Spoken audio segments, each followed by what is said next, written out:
Hi, I'm Nancy Janis, and if you're watching this tape, you must be interested enough in my situation that you'd like to know more.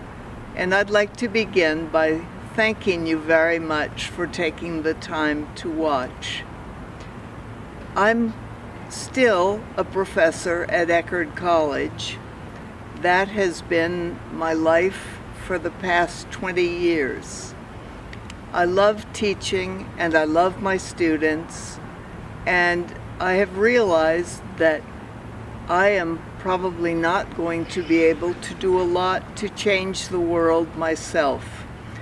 But the greatest reward for me in teaching is exciting my students about the need to help others and to reach out. And that's why I do what I do now. In addition to that, before I had the accident, I was an avid bike rider. I took students to ride the MS 150 over several years from Miami to Key Largo. And I rode about 100 miles a week, sometimes even more than that, belonging to the Sarasota Manatee Bike Club.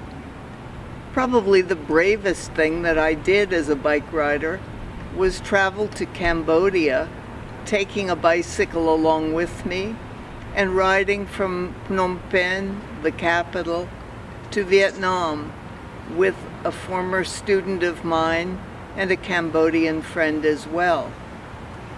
In addition to these kinds of things, I have 3 daughters, now in their early 20s, and I love to camp with them and to travel with them.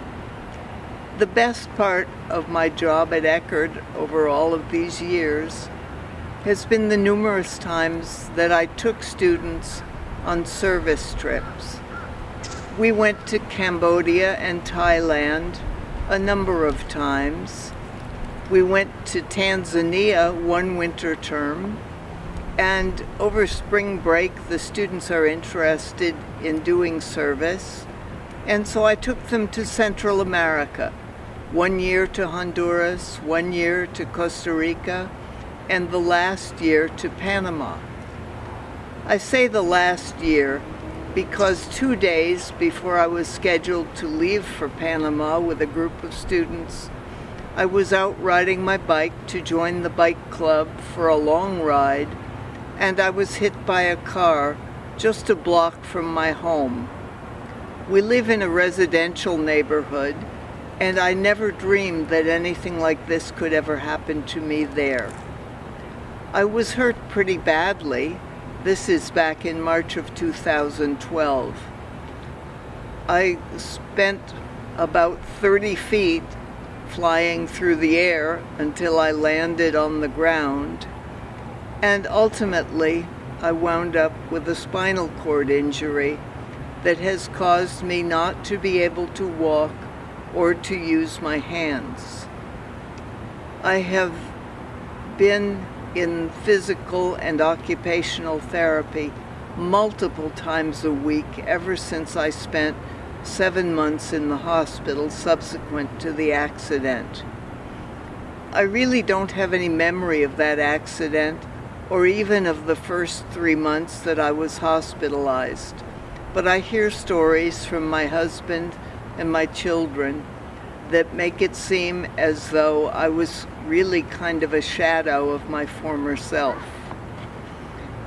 Now, living my life as a disabled person has brought so many changes. I am in a wheelchair, as you can probably see, and that's because I'm unable to walk. I can get around a short distance using a walker with my right leg kind of following behind, and I'm able to use my computer with a stylus that allows me to poke at the keys. My hands and fingers work so badly that I'm unable to keyboard to communicate in an ordinary way.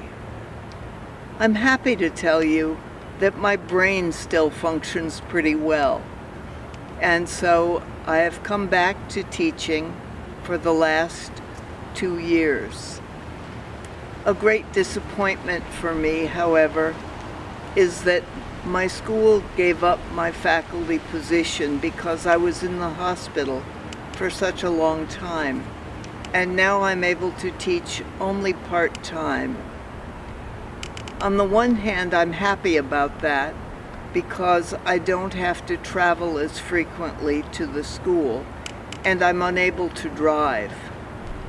That means that my husband has to drive me absolutely everywhere, and it makes me feel as though I own an awfully big chunk of his life. But I miss being here full-time.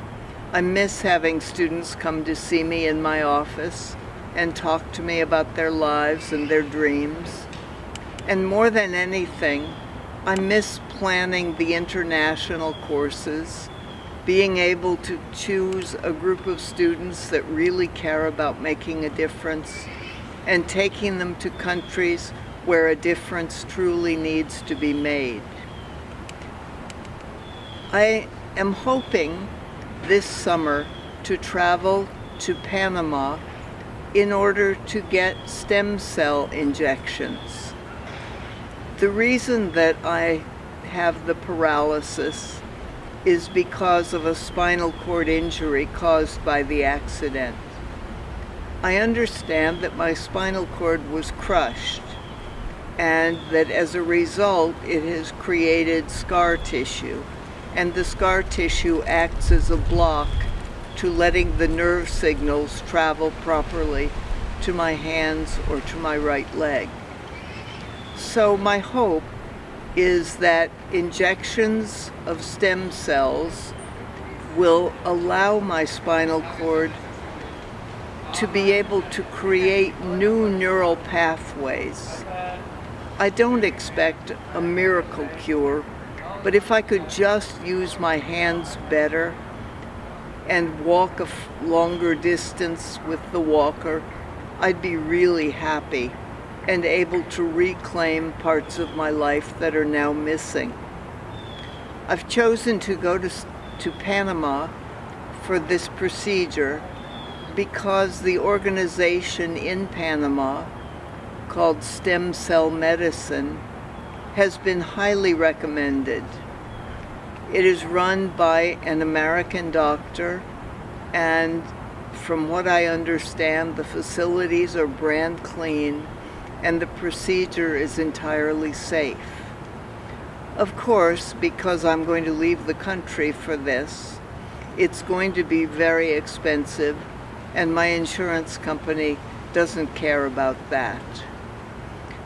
It's not possible for me to get stem cell therapy within the United States, and we have fallen behind many countries in the world who have been doing research on the possibilities of injecting living beings with stem cells. So I believe that Panama is my best choice, and happily I'm able to speak Spanish, and I haven't forgotten that, so I should be able to communicate adequately with the people down there. I guess I should say thank you to my body for allowing my brain to continue functioning well. I haven't become stupid in the classroom yet, and I hope that never happens to me. I want to say thank you again to you for listening to this long recording, and to say whatever you can do to help me, be it by forwarding my YouCaring website to your friends and family, or making a donation yourself, will be greatly, greatly appreciated. Thank you again very much.